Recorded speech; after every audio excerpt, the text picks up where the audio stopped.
Hello my dear students, welcome to my YouTube channel. This is Ravindra Kumar. तो आज सभी के बीच फिर से एक नया वीडियो लेकर के आया हूं। जैसा कि आप देख रहे हैं, तो यहाँ पे देखिए बहुत ही मजेदार क्वेश्चन लेकर के आया हूं दोस्तों। बीपीटी नाम है जिसका, बेसिक प्रोपोर्शनलिटी थ्योरम, और इसे थेल्स थ्योरम के नाम से भी जानते हैं, और हिंदी में क्या बोलते हैं, इसे थेल्स प्रमेय के नाम से जानते हैं। जो हिंदी मीडियम के बच्चे हैं वो भी इसको देख सकते हैं, समझ सकते हैं, और इसे थ्योरम नंबर 6.1 के नाम से भी जाना जाता है। तो बड़े ध्यान से देखिएगा, बहुत ही आसान तरीका से मैं आपको यहाँ पे प्रूव करके बताने वाला हूँ। तो सबसे पहला हम लोगों ने क्या लिखेंगे, गिवन लिखेंगे। तो गिवन में क्या दिया है सर, तो एक ट्रायंगल है ABC। उस ट्रायंगल का नाम ABC है, जिसमें से कहा जा रहा है कि जो DE है वो BC के पैरेलल है। तो ये वाला बात हमने लिख दिया, DE पैरेलल BC। उसके बाद यहाँ पे D जो है वो इंटरसेक्ट कर रहा है AB लाइन को, और E जो पॉइंट है वो AC लाइन को इंटरसेक्ट कर रहा है। तो यहाँ पे लिख दिया D एंड E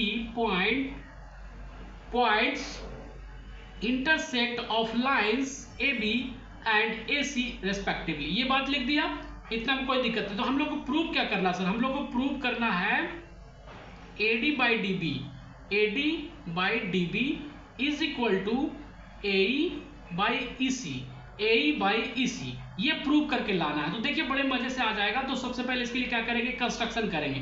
कंस्ट्रक्शन में क्या किया, हम लोगों को ट्रायंगल ABC दिया था और बोला गया था कि DE पैरेलल BC है, लेकिन इसके अलावा हम लोगों ने क्या किया, B को E से ज्वाइन किया, उसके बाद C को D से ज्वाइन किया। तो यहाँ पे लिखा ज्वाइन BE एंड CD। उसके बाद क्या किया सर, E से N तक एक लाइन दिया परपेंडिकुलर, जो AB पे परपेंडिकुलर है। तो यहाँ पे लिखा ड्रॉ AB परपेंडिकुलर EN। और दूसरा क्या किया सर, D से M एक परपेंडिकुलर लाइन खींचा AC पे, तो वो लिख दिया AC perpendicular DM। I hope आपको समझ में आ रहा होगा। अब यहाँ से प्रूव करना चालू करते हैं, ध्यान दीजिएगा। तो इन ट्रायंगल ADE, सबसे पहले ट्रायंगल ADE में चलेंगे। तो यहाँ पे लिख दिया ADE, और दूसरा ट्रायंगल कौन सा है सर, दूसरा ट्रायंगल है BDE। तो यहाँ पे देखिए लिखा BDE, इन दोनों ट्रायंगल में चल रहा है।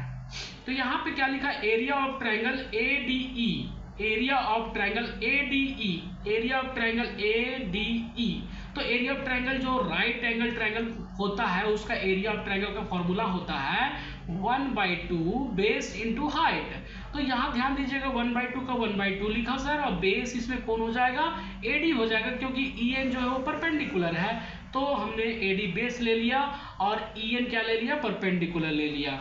उसके बाद एरिया ऑफ ट्रायंगल BDE, इसमें बेस कौन होगा सर, बेस DB होगा। कौन होगा, DB, और यहाँ प्रूव करके भी DB लाना है, इसलिए DB ले लिया। और EN जो है यहाँ पे परपेंडिकुलर के रूप में EN ही लेंगे। यहाँ पे बच्चे लोग कंफ्यूज हो जाते हैं, ध्यान दीजिएगा। जब इस ट्रायंगल में चले तब भी ये यही वाला परपेंडिकुलर लिया, और इस ट्रायंगल में जब चल रहे हैं BDE में तब भी यही ले रहा है, क्योंकि जब हम लोग ट्रायंगल बनाते हैं तो बेस से टॉप तक जाते हैं और यहाँ से यहाँ लेकर के हाइट लेके आते हैं। तो इसीलिए EN जो है यहाँ इस ट्रायंगल के लिए भी परपेंडिकुलर है, तो यहाँ पे EN हो गया। अब ध्यान दीजिएगा, 1/2 से 1/2 कैंसिल हो जाएगा सर।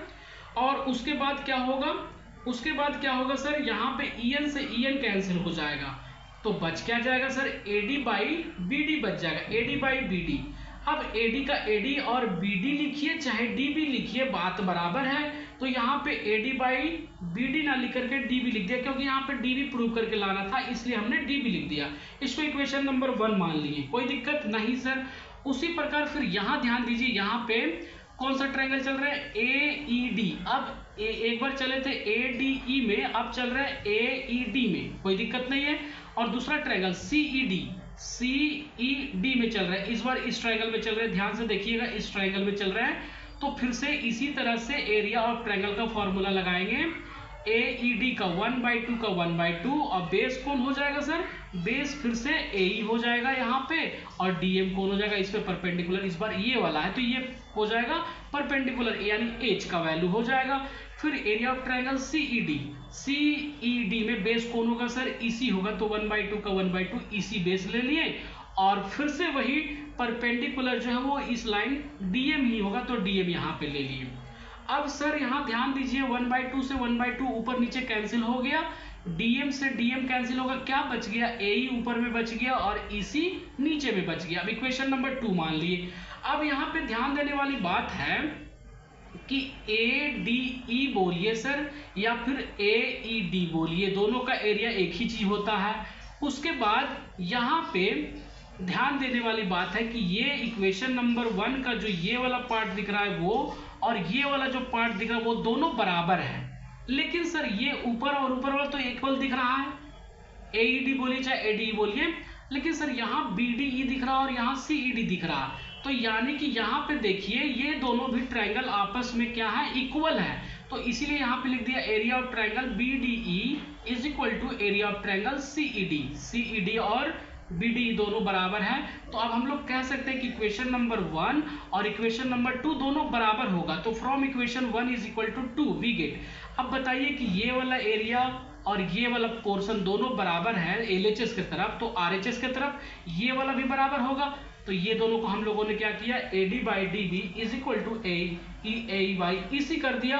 और यही हम लोगों को प्रूव करके लाना था सर। देखिए ध्यान से, यही प्रूव करके लाना था ना, हम लोग बहुत आसानी से लेकर के आए। वीडियो आपको कैसा लगा? अगर वीडियो पसंद आया तो जल्दी से कमेंट करके बताइएगा और चैनल को सब्सक्राइब नहीं किया तो चैनल को सब्सक्राइब कर लीजिए। और अगर आपके कोई भाई बहन पढ़ने वाले तो उनको तक शेयर करिए। तब तक आपसे लेते हैं विदा, फिर मिलेंगे नए वीडियो में। जय हिंद, जय भारत।